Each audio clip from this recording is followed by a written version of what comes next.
Let me start this off with a bit of a personal question for you. Has a game's story ever made you emotional before? I've heard plenty of stories where people have played through a game and something happened that made them so happy or sad that they couldn't help but shed a few tears over it. I've had plenty of games that made me smile pretty hard or left me with a hollow or sad feeling inside, but recently, after finding a game on sale that I thought would make for a fun little filler video to do before a certain game comes out later this month, I finally, for the first time in my life, had a game move me to tears. Opus Echo of Starsong is an indie visual novel-style adventure game made by Taiwanese game studio Sigono, and initially released back in 2021 on PC to major praise from critics, and it even won awards too. Like, a lot of them. To be honest, I've not heard of most of these, but I'm pretty sure that says more about me than anything. Despite that though, in doing research for this video, I didn't really find many people talking about it. Heck, this game got a special edition released not even 2 months ago, and I didn't even know about the game until I saw it on sale on the Switch's eShop. So, let's see if I can't convince even one of you watching this to check out this absolutely beautiful adventure through space Sigono's made. Let's get started.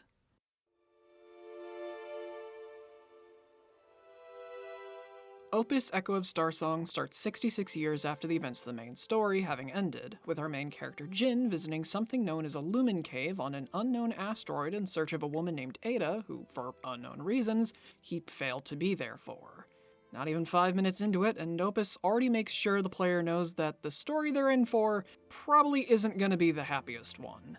And it helps make the player ask a few very important questions. Who exactly is Ada, and what was her exact relationship with Jun? Why is he coming to this unexplored asteroid to supposedly be with her? And how exactly did he fail to be there for her 66 years ago?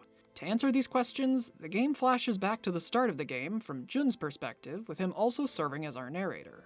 Jun was an exiled noble from the East Ocean solar system who, after losing his clan's Lumen Caves, caverns that contain a spiritual power source known as Lumen, left for a place known as Thousand Peaks in search for new caves to restore both his honor and his clan's prosperity. To find them though, he eventually teams up with another person looking for new Lumen Caves named Ada, a woman who, being a witch, means that she specializes in hearing the star songs that Lumen Caves emit, making finding them actually feasible. I skimmed over a lot to avoid spoilers, but the game's first 2 hours do a great job at grabbing the player's attention with the mystery of what happened 66 years ago and its lore-filled world.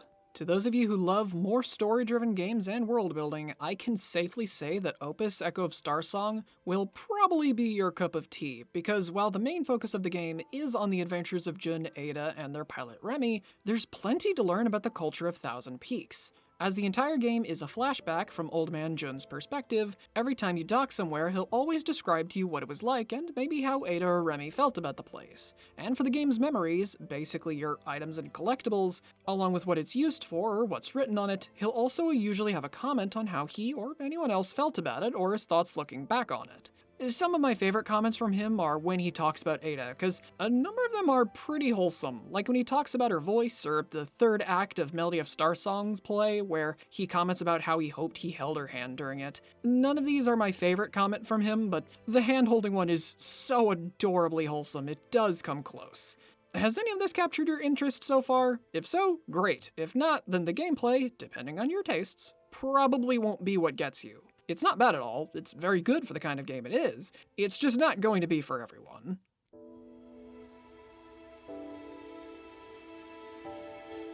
Opus Echo of Starsong has 2 different gameplay styles, the one you're going to be spending the most time on being when you're flying around the Thousand Peaks in Ada and crew's ship, the Red Chamber.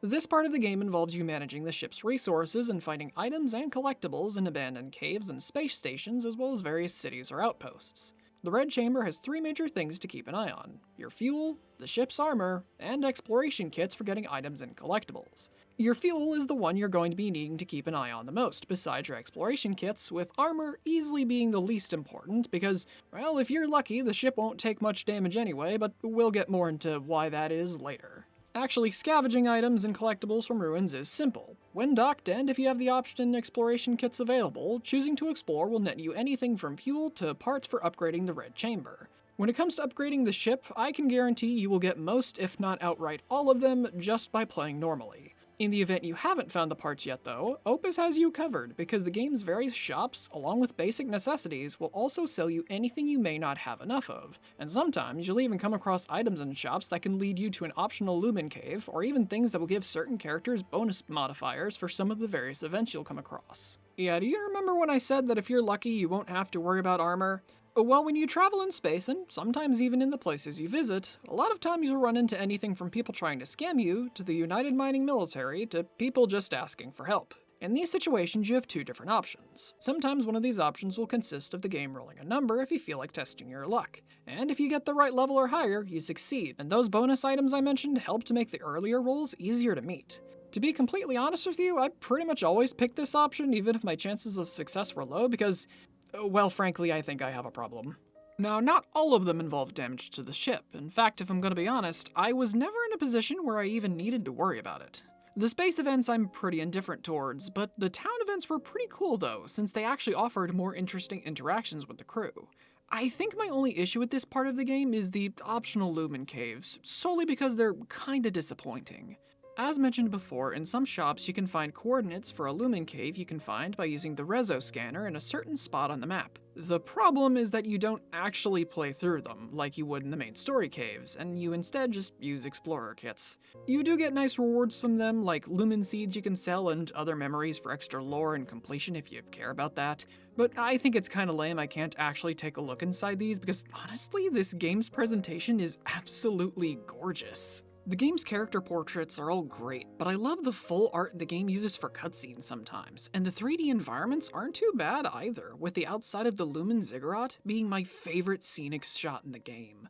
I apologize if this was an awkward place to put this, but in my defense, for as much as I love the game's visuals and its soundtrack, more on that one in the spoiler section, I didn't have enough to say to justify giving it its own chapter in this review. Unfortunately though, we follow all that up with what is probably the least interesting gameplay style, the Lumen Caves you actually go inside of. I should clarify, they're definitely not bad at all. I did still have fun with them, but I'd be lying if I said I had no issues with them. The biggest issue with these sections is that the puzzles, well honestly they're so easy I'm not sure if they qualify as puzzles. You see, there are two different kinds of puzzles in the Lumen Caves. The ones where you turn on lumen pipes, and the ones where you open a door. All of these can be solved by using one of the star songs you obtained in relation to that specific cave, and this is where the problem starts. You will, at most, only ever get 3 star songs per cave, and because every new star song is, in-universe, better than the last, it's never a question which one you should actually be using. So it's really weird that they give you access to seemingly every star song you've obtained through the adventure as options, because it's no question that you won't be using them, so why give me, the player, the choice to use them at all? The one puzzle in these you'll have to do any kind of thinking on is when you have to tune the star song for a gate, but these aren't too hard to deal with. Unless you're like me and you run into Joy-Con drift during your playthrough. I love the Switch with all my heart, but it does frustrate me sometimes. Credit where credit's due though, there was one puzzle late in the game that was actually kinda cool, but that's not really saying much since every other one's mind-numbingly easy. These parts of the game may look good, and I enjoy finding new memories and items to sell, but I can't help but feel it's an unfortunately pretty weak part of the game. But none of that's why you'd be playing a game like this though. No, if you're playing an adventure game like this, you're here for the story first, gameplay second, and I absolutely loved the kind of story the game tells. For as much as I don't want to spoil anything about the story, since my stance on games like this has pretty much always been they're not as fun if you've been spoiled, I do have one actual issue, so as a reviewer I suppose I'm obligated to mention it. So here's your one and only spoiler warning. Skip to here or click the link to the last chapter in the description to avoid that. Alright, has everyone who wants to avoid spoilers left? Perfect, let's get started then.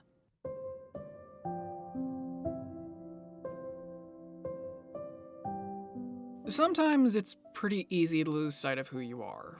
Maybe you made a big mistake of some kind that stuck with you.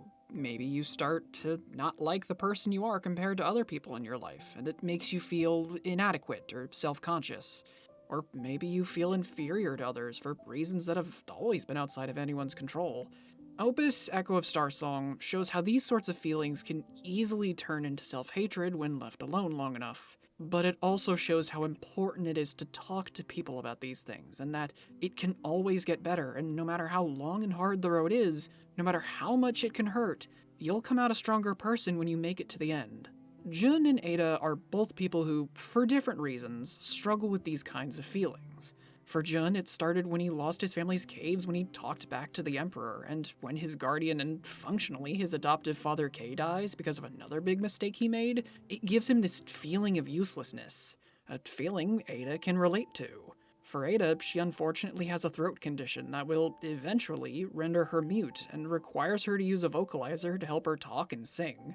Because of how important their voice is for a witch, Ada never truly loved herself for who she was, and even used her disability as a reason for why her master Red went missing in the first place, when she was enlisted to help United Mining with finding a Lumen Cave instead of her. There's a lot more to Ada's situation and why what happened did, but the important part about this is that I personally can relate to Ada. To make a long personal story short, I, like Ada, have a disability myself, though for me it's more neurological than physical. More specifically, I have Asperger's syndrome, or just autism if you want to keep it simple. And my autism has been a big part of the reason why I often look down on myself, to put it lightly. And there were plenty of points in the game where Ada, Jun, and even the ship's pilot and Ada's friend Remy would say something, and I could only sit there and think to myself, yeah, I've been there before. I have felt the same way these guys have, and I still have some of those feelings. This is where we get to both my favorite things about the game's story and my one criticism.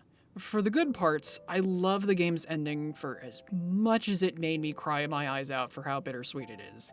It showed that even after losing Ada, Jun kept his promise to Kei and not only became the clan master, but also made the Lee clan far more prosperous than it ever has been, and became the kind of man he always wanted to be for his people. And for Ada, even if finding her master's body on Phoenix would cost her a good life after she crashed, she finally found closure and, in the end, was able to understand the lesson Red was trying to teach her.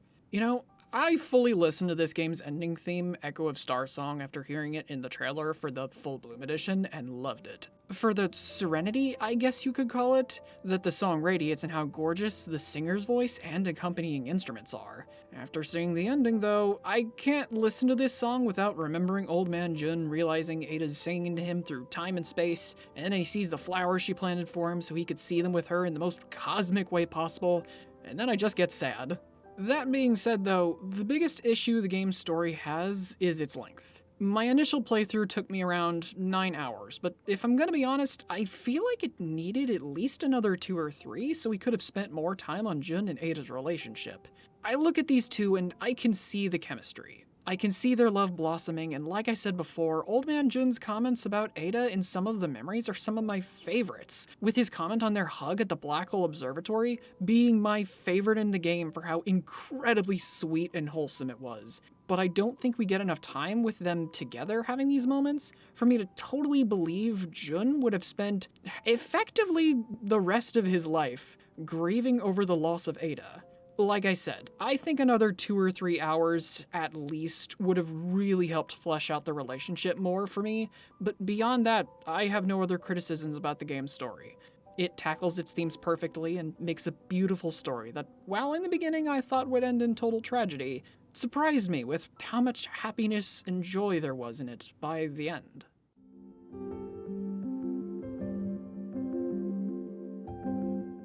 So, when I bought this game all of like a week ago for this video, I never expected to come out of it with this genuinely being a solid contender for my game of the year.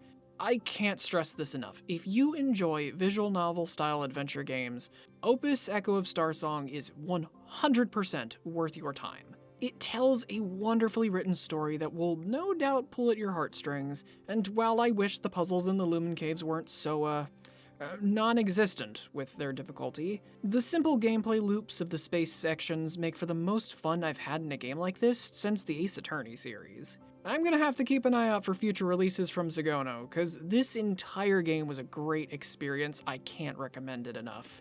Anyways though, thank you all for watching, and I hope you have a nice day.